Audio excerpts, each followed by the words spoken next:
بسم الله الرحمن الرحيم إن الذين يغضون أصواتهم عند رسول الله أولئك الذين امتحن الله قلوبهم للتقوى لهم مغفرة وأجر عظيم إن الذين ينادونك من وراء الحجر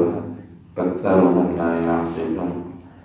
ولو أنهم صبروا حتى تخرج إليهم لكان خيرا لهم والله غفور رحيم صدق اللہ العظیم۔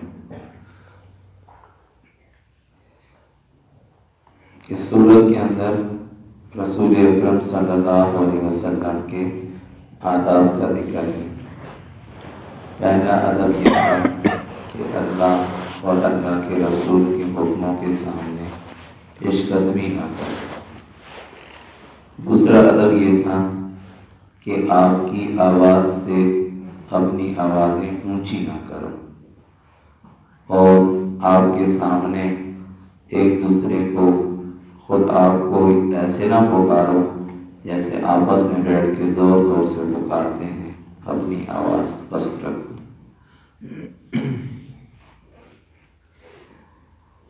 کل میں نے عرض کیا تھا کہ حضرت ابوبکر صدیق اور حضرت عمر رضی اللہ تعالیٰ عنہما ان کا واقعہ بھی پیش آیا تھا، تو اس کے بعد اس واقعے کے بعد حضرت عمر رضی اللہ تعالیٰ عنہ اپنی آواز اتنی آہستہ رکھتے تھے کہ آپ علیہ الصلوۃ والسلام کو کئی مرتبہ پوچھنا پڑتا کہ آپ نے کیا کہا، ڈر کی وجہ سے اور اس ادب کی رعایت میں۔ اور ایک صحابی حضرت ثابت اپنے گھر میں بیٹھ گئے کہ آواز قدرتی اونچی تھی،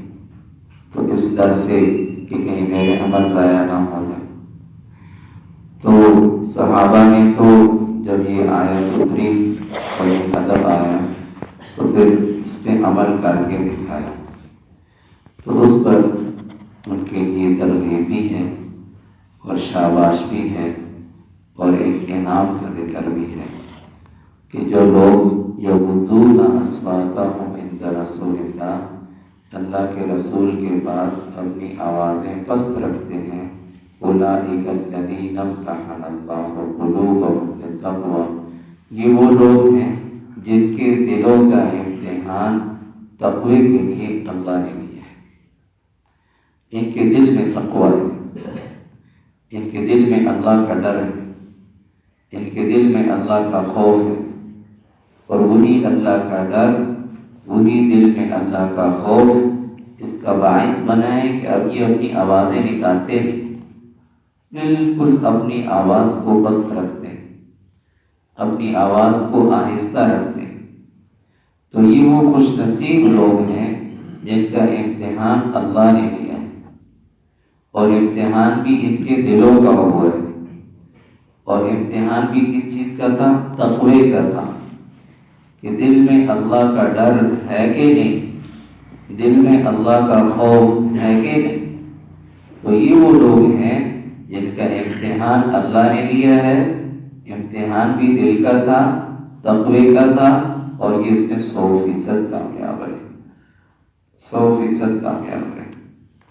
ایک حدیث میں ہے کہ تقوی، اللہ کا خوف، وہ ظاہر سے وابستہ نہیں ہے کہ آدمی نے سر نیچے کیا ہو اور آدمی سب کے سامنے بزرگ بنا ہو، بلکہ تقوی کا تعلق تو فرمایا التقوی ہاں ہونا، التقوی ہاں ہونا، تقوی کا تعلق تو دل سے، دل سے۔ یہاں پتہ چلتا ہے اس کی انفرادی اجتماعی زندگی میں کہ اس کے دل میں اللہ کا کتنا خوف اور اس کے دل میں اللہ کا کتنا ڈر، اور اس کے دل میں اللہ کے حکم کی کتنی عظمت ہے۔ یہ اس کی انفرادی زندگی، اس کی اجتماعی زندگی، اس کی خلوت، اس کی جلوت، یہ سب اس سے وابستہ ہے۔ ورنہ اگر دل میں اللہ کا ڈر نہیں ہے اور دل میں اللہ کا خوف نہیں ہے تو ہو سکتا ہے لوگوں کے سامنے بہت ساری ایسی چیزیں جو لوگ برا مانتے ہوں اور لوگوں میں عیب شمار کی جاتی ہوں وہاں سے باز آ جائے، لیکن جب کبھی خلوت میں ہو اور جب کبھی تنہائی میں ہو یہ باز نہیں آتا، یہ باز نہیں آتا۔ نماز پڑھنا بہت آرام سے پڑھتا ہے جب لوگوں کے سامنے پڑھتا ہے، اور جب کبھی تنہائی میں پڑھتا ہے، گھر میں پڑھتا ہے، ایسے بگاڑ کے پڑھتا ہے۔ لوگوں کے سامنے آ جائے تو پھر اپنی زبان سے ذکر بھی کرتا ہے اور بھی بہت ساری چیزیں کرتا ہے، اور تنہائی کا معاملہ ہو کچھ اور ہے۔ تو یہ دل میں اللہ کا خوف نہیں ہے، یہ دل میں اللہ کا ڈر نہیں ہے۔ اور صحابہ رضوان اللہ تعالی علیہم اجمعین کی ہستیاں وہ ہستیاں تھیں، اور ان کی شخصیات وہ شخصیات تھیں کہ خود اللہ بتا رہے کہ میں نے ان کے دلوں کا امتحان لیا ہے، ان کے دلوں کا امتحان لیا ہے، وہ بھی تقوی کا لیا ہے، اور یہ 100% اس امتحان میں کامیاب تھے، 100% اس امتحان میں کامیاب تھے۔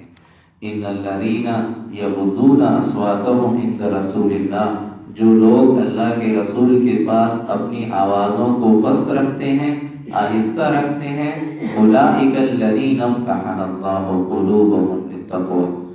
اور میں نے پہلے دن بھی عرض کیا، قرآن کریم میں ہے وَمَن يُعَظِّمْ شَعَائِرَ اللَّهِ فَإِنَّهَا مِن تَقْوَى الْقُلُوبِ، جو دین کی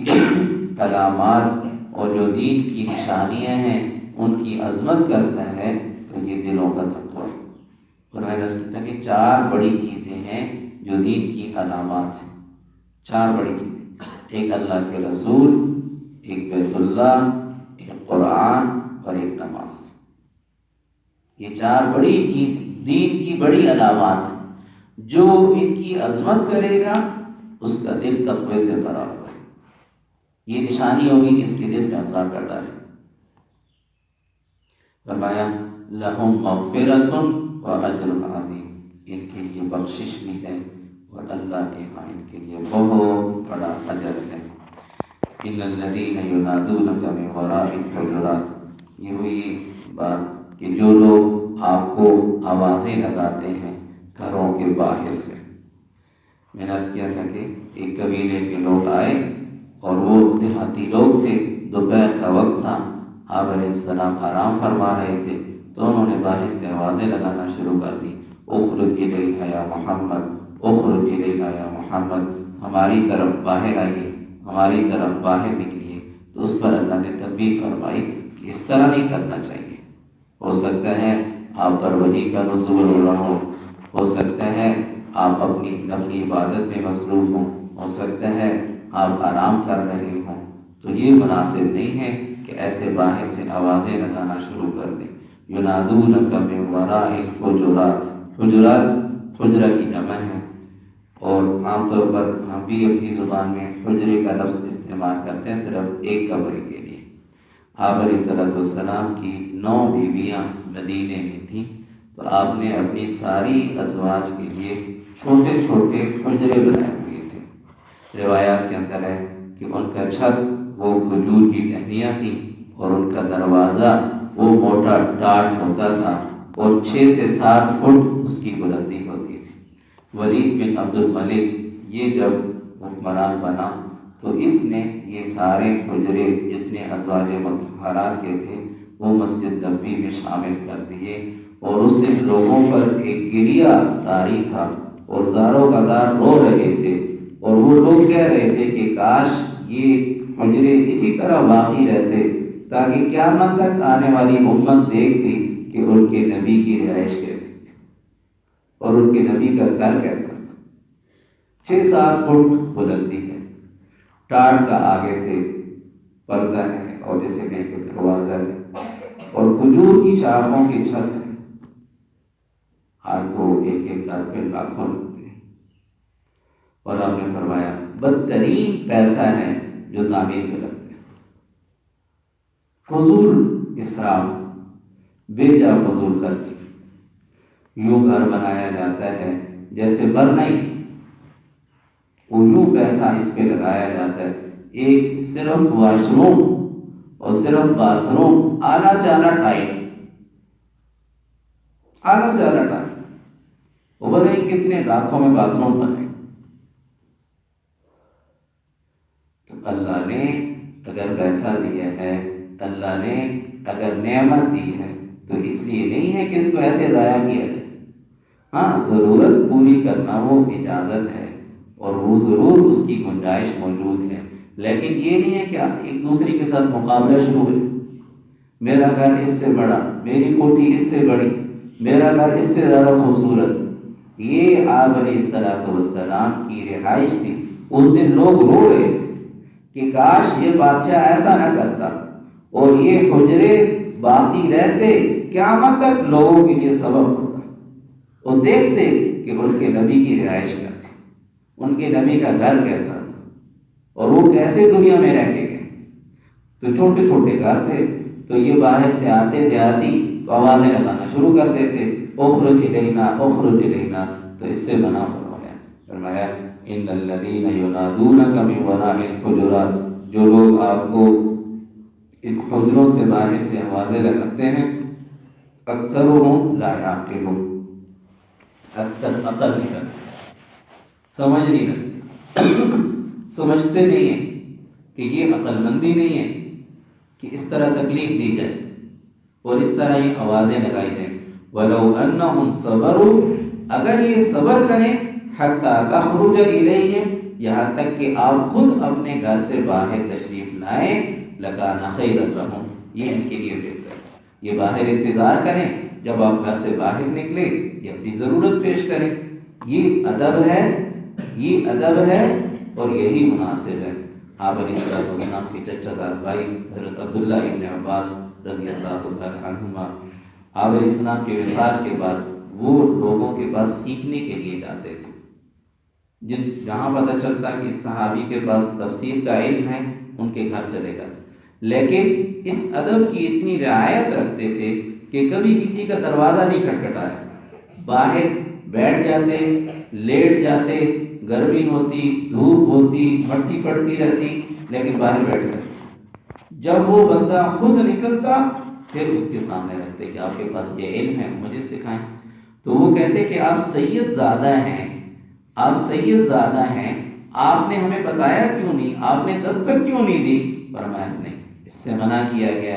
جیسے نبی کی شان میں یہ ہے اور جیسے نبی کا یہ ادب بتایا گیا ہے، تو اس امت کا عالم، اس قوم کا بڑا، وہ اسی شان کا مالک ہے. اس کا بھی یہی ادب ہے،